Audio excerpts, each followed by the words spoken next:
I went through my entire personal collection and pulled out the 10 rarest albums I own. I'm going to tell you how I determined that. We'll take a deep dive through the list on this episode, Talking About Records.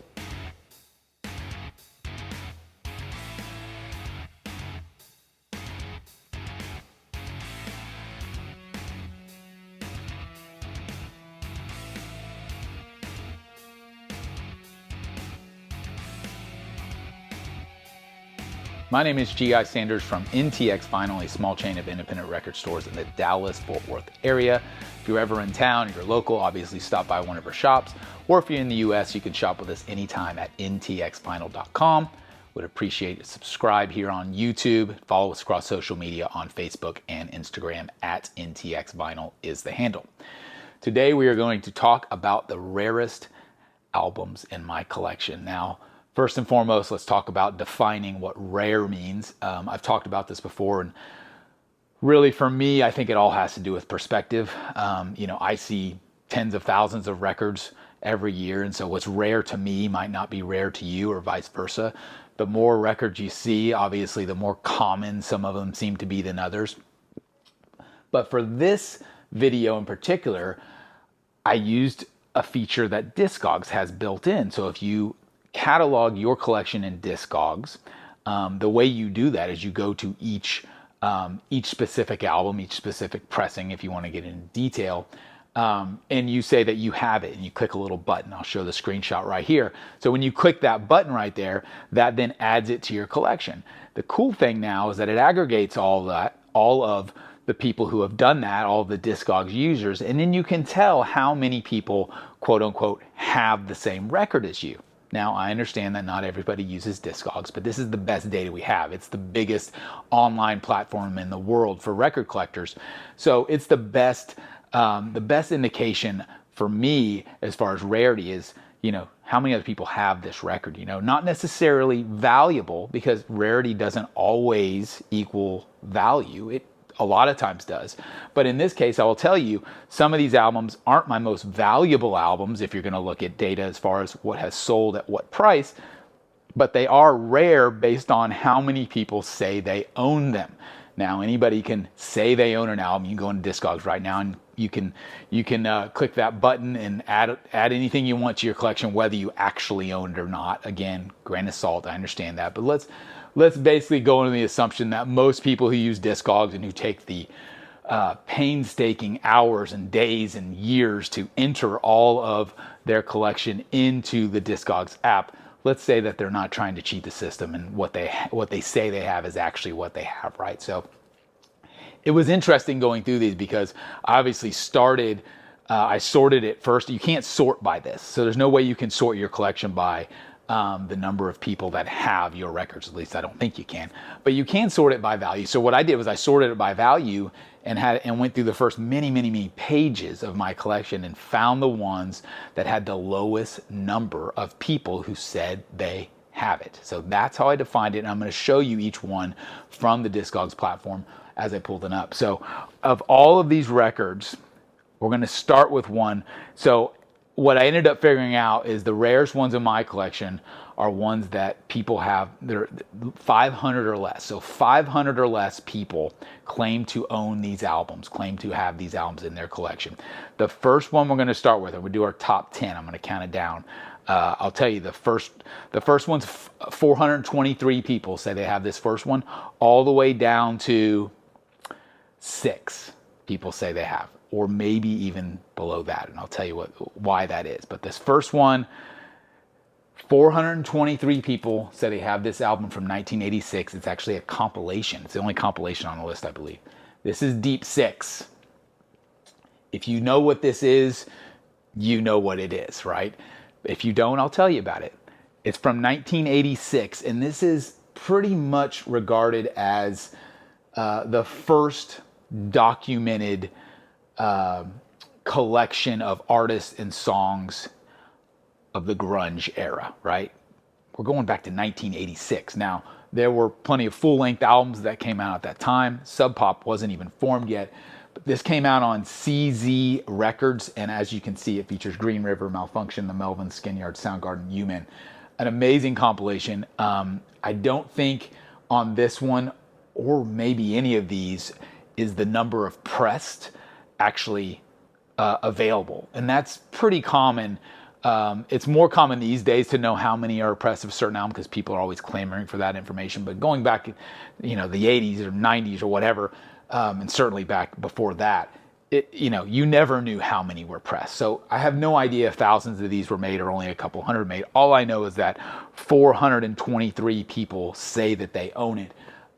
It's one of those landmark compilations for me, just because it is kind of that tent pole moment, stake in the ground of what's to come. When you look at this artist list, not all of them made it through, but members of all of these bands for the most part went on to either have plenty of success regionally, if not nationally or globally, of course, in these bands or other bands. But it's just a really cool piece of history for me, being such a big fan of that era and of that scene. So Deep Six is number 10 on my list with 423 people. You can see the other thing to look at is what is the ratio of have versus want. That's something that obviously clues in on rarity too, because it shows you how many people are watching it and want it. So in this case, 423 people have it, and over 1,300 want it. So that definitely speaks to rarity, because there's a lot more people looking for it than there are copies out there, right? So that's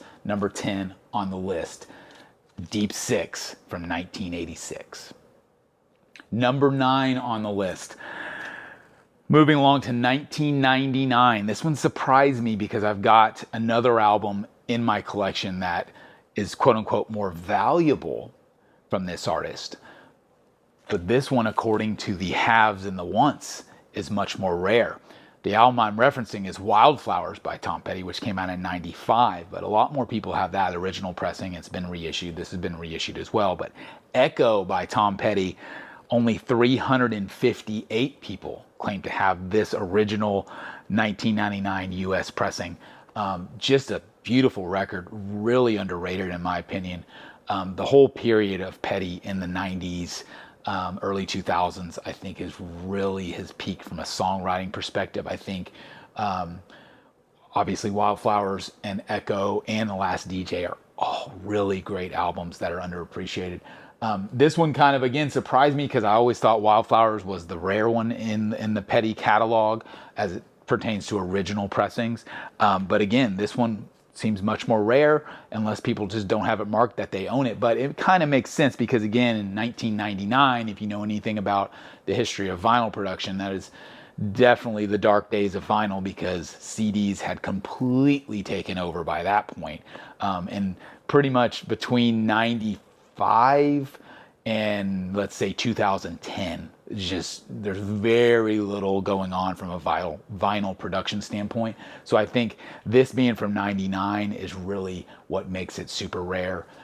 Love this record. Again, I think it's really underappreciated in the Tom Petty catalog. This is Echo from 1999. Next on the list, number 8, with 328 people saying they have this record and over 1,400 saying they want it. This is a kind of a niche release, 1971. This is Coming From Reality from Rodriguez. If you recognize this, or if you recognize him, it's probably from Searching for Sugar Man, the documentary film that came out many years ago. That's how I certainly heard of him, and I think how most people have. He's got an underground kind of cult following. It is a beautiful folk record. It's on the Sussex label, which I absolutely love. I've never seen this record other than this copy I'm holding in my hand. This is one with it's got the die cut jacket there, which is really, really cool. I'll do that one more time because it's just that cool. Rodriguez. To me, it's like Dylan-esque in almost every way. He's a storyteller. It's very stripped down as far as the instrumentation is concerned, and it just comes down to songwriting. I think the songs are great, and I think that's why the movie became so popular, because his songs really backed it up. Like, if he would have not been a great musician, not been a great songwriter, the movie, first of all, he never would have became famous probably without great songs, and then it would have not resonated resonated with the filmmakers and resonated with the audience. And so it's a really great album. If you're not familiar with it, Coming From Reality by Rodriguez, check it out. His whole catalog's pretty good, but this is the standout for me. Rodriguez, Coming From Reality from 1971, the 8th rarest album in my collection. Number 7 on the list comes from 2021, and it comes from South Korea, which is very strange. And you may recognize it. You should recognize it, because if you didn't skip through the little intro on this video, here it is. This is Audioslave, Revelations. This originally came out mid-2000s. It was their third release, I believe, their third and final album. And this is the album that is featured in the intro of this video right here. I just love the color of it, which is why I chose it to feature it in the intro to this YouTube series. And it's just very strange. It's a super rare album as far as the original is concerned. And then this reissue, which again, like I mentioned, it was only released in South Korea, so it was very hard to get in the US. And only 307 people say they have it. So it's just a great record. If you love Audioslave, Chris Cornell, Tom Morello, Brad Wilk, Tim Comfort, just a fantastic heavy-hitting record. 459 say they want it, so that ratio is not crazy off on this record, but I have a feeling this one was pretty limited. In fact, it says right here, limited to only 500 copies. So 307 out of the 500 people who own this, assuming all 500 are out there somewhere, have it logged in Discogs. So a pretty rare record. In this case, and you know that based on the limited availability of it, which again is kind of a new thing for the most part. If you go back in time, there weren't a lot of instances where records were limited and numbered and all that type of thing. It of course existed, but not as far as the masses were concerned in normal releases. But Audioslave, Revelations from 2021 reissue. What are we on, the 10, 9, 8, 7th rarest album in my collection. Number 6 comes from 1969, and it is a groundbreaking album, the self-titled record from the Stooges. There's a couple different pressings of this one. This is the Terre Haute pressing, which is where it was pressed, the pressing plant. This particular one, only 207 people claim to have this album in Discogs, and kind of like the Rodriguez album, this is the only time I've ever seen it, the one I'm holding in my hand. I just don't see this album very much. You don't see the Stooges stuff very much at all. As you get into, 80s Iggy Pop stuff, you'll start to see that a little more. But going back to the early days of the Stooges and this self-titled record, this is on the Red Electra label. Just an incredible, groundbreaking debut. I mean, you want to talk about forging their way through a new genre, garage, punk, whatever you want to call it. The Stooges did exactly that. I love this record. I've come to really appreciate it in my older age. And it's just kind of shocking, honestly, in 1969 that this drops, and now this many years later, only 207 people claim to own this. I kind of think there's probably a ton of record collectors who are older who bought this, who maybe have it sitting around and don't use Discogs. I mean, that's absolutely reasonable to think that with an older record like this, especially one that is this iconic. I would suspect there are a lot more copies of this out there than Discogs would than tell you. But again, 207 people have it, 659 want it. So there's a ratio there, and this is one of those just iconic records that a lot of people want to add their collection, especially as it comes to originals. Plenty of reissues out there, great reissues. I've got an anniversary reissue of this one that sounds great. That's kind of my play copy, but I love this original, the Stooges from 1969, the 6th rarest record in my collection.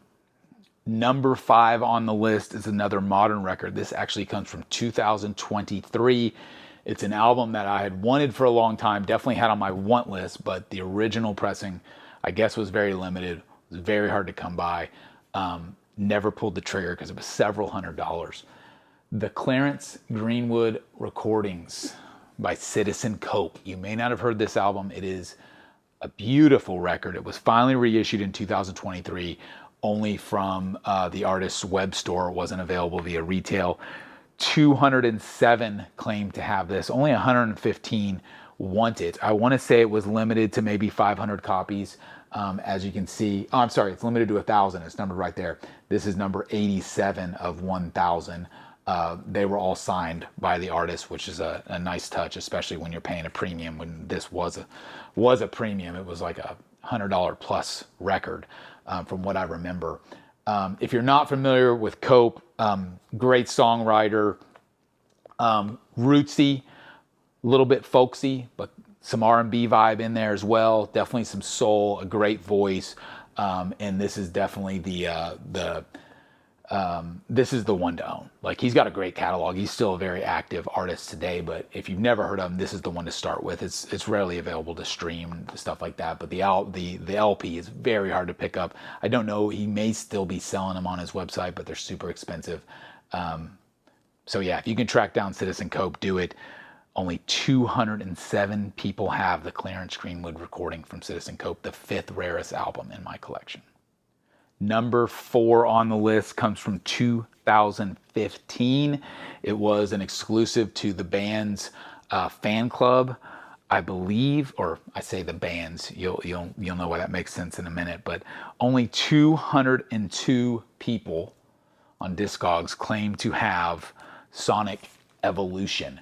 This is a collaboration between Mike McCready and the surviving members of Mad Season and Temple of the Dog. So you've got Mike McCready, you have Chris Cornell, Matt Cameron, Barrett Martin, you have Duff McKagan, Jeff Ament, Stone Gossard, Sean Kinney. Just an amazing track list where they went through. This was recorded at Benaroya Hall on January 30th, 2015. It was only available from Pearl Jam's fan club, I believe. There's a couple different versions of it. This one is on Red Splatter, which is really, really cool. And the track list is a combination of Mad Season tracks from their album Above, their soul album, and Temple of the Dog tracks from their soul album, which were two kind of, I guess you could call supergroup one-off albums from the 90s. Sonic Evolution, definitely one to try and track down if you're a big fan of this scene, of Pearl Jam and Soundgarden and all those guys. But it's a hard one. It's one I hope they do reissue someday because it is beautiful. 202 people claim to have it and 549 want it. So definitely a ratio there that speaks to rarity. Sonic Evolution, the 4th rarest album in my collection. Number 3 on the list, going all the way back to 1959. Only 104 people claim to have this specific pressing of this album. This is Blues Walk by Lou Donaldson. Absolutely classic jazz album on the Blue Note label. As you get into the 50s in jazz, certainly the late 50s, early, all of the 50s, honestly, and that classic jazz period, as a lot of collectors know, they are some of the most sought after albums in the world. The early Blue Note records, man, are they great to come across, especially if you come across them in really good condition. This is a pretty strong copy of Blues Walk. I was shocked to see that only 104 people had it. But again, kind of like what I was saying about the Stooges record, as you go back 40, 50, 60 years, there's probably plenty more of these out there, probably in record collections, but they just haven't been logged in Discogs, would be my gut. But even still, this is just a great jazz album. What I would say is kind of an essential, probably in my top 15 or 20 albums if I was going to recommend a starter kit to someone to branch off into classic jazz. Phenomenal artist. I've got a couple others in his catalog as well, but if you're into guys like Miles and Lee Morgan and Coltrane, everything in that direction, Lou Donaldson is definitely one to check out. Blues Walk from 1959, the 3rd rarest album in my collection. Number 2 on the list is an album that I hold very near and dear to my heart. It's actually a test pressing. And the only thing I excluded from this whole video was test pressings from my own label, which is totally cheating, but I have obviously test pressings of every album that we've put out on the DFW Legacy series, but there's only a handful of those that actually exist. This one is kind of along those lines. It was a band that is from Dallas in the mid-90s and is still active today, Reformed. This is a test pressing of Jesus Hits Like the Atom Bomb from Tripping Daisy. If you've never heard of Tripping Daisy, an amazing alternative rock band, broke into the scene in the early 90s. Their peak commercially was in 1995 with their album I Am an Elastic Firecracker. This is the follow-up to that, Jesus Hits Like the Atom Bomb. It was never put out on vinyl until 2020. Good Records, great record store and label here in Dallas, finally released it. And I believe there were 10 of these test pressings. In fact, if I look on the back, I think there's a sticker somewhere that tells, I'm pretty sure there were only 10. 6 people claimed to have it on Discogs, and 28 won it. So very, very low numbers again, because it's not a hugely well-known band, nationally and internationally. And since it's a test pressing, there's just not that many of them out there, right? So I love this record. This was the follow-up to that 95 record, Jesus Hits Like the Atom Bomb. If you want to, trying to think of how to categorize Daisy, kind of like a Jane's Addiction, Flaming Lips type of vibe, experimental, indie, rock, alternative, that type of stuff. But great songs, great hooks, great musicians as well. So Tripping Daisies, Jesus Hits Like the Atom Bomb, test pressing. Only 6 people have it. It's the second rarest album in my collection. Last but not least is an album that is not even in Discogs. Well, kind of. It's another test pressing. So this is an album that originally came out in the late 50s. It's been reissued a handful of times. In the 2015 reissue of Green Street by Grant Green, this was a reissue on the Music Matters label in conjunction with Blue Note. The actual album, the legit pressing, there's only 690 people that have it. And I have no idea if there are more than one of these in existence. This is a test pressing of that 2015 reissue.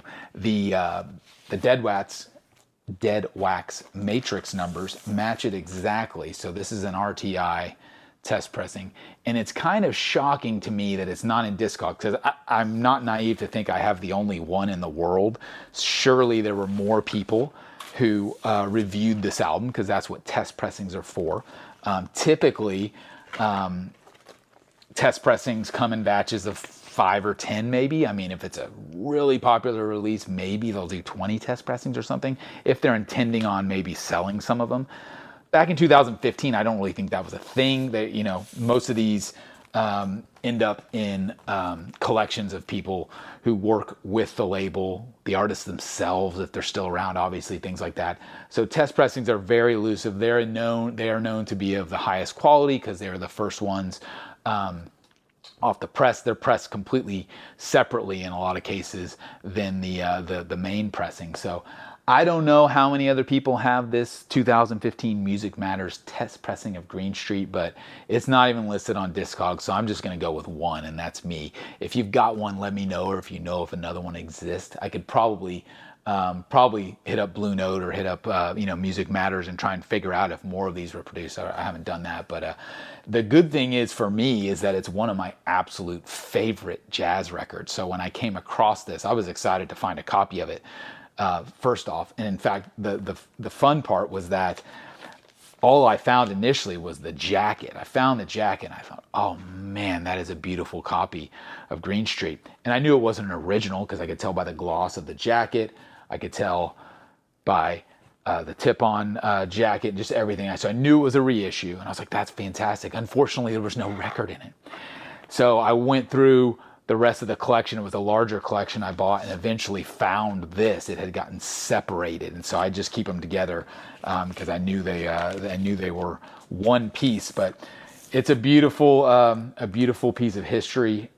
This album in general, and then to have this audiophile test pressing of it is just super, super cool. So, Green Street by Grant Green, 2015 Music Matters test pressing.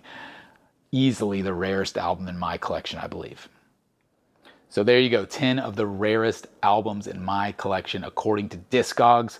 Again, grain of salt, not every collector uses Discogs, but you got to think there's a good majority of people, especially when it comes to kind of rarities and collectibles, that do have those entered. So go through your collection if you've got it logged and see if you can identify which albums are most rare based on the haves and the wants. Let me know in the comments. I'd love to hear what your rarest album is and how many people claim to have it. That would be a fun thing to see in the comments. So appreciate you tuning in as always. This has been another episode of Talking About Records. My name is G.I. Sanders, and we'll see you again next time.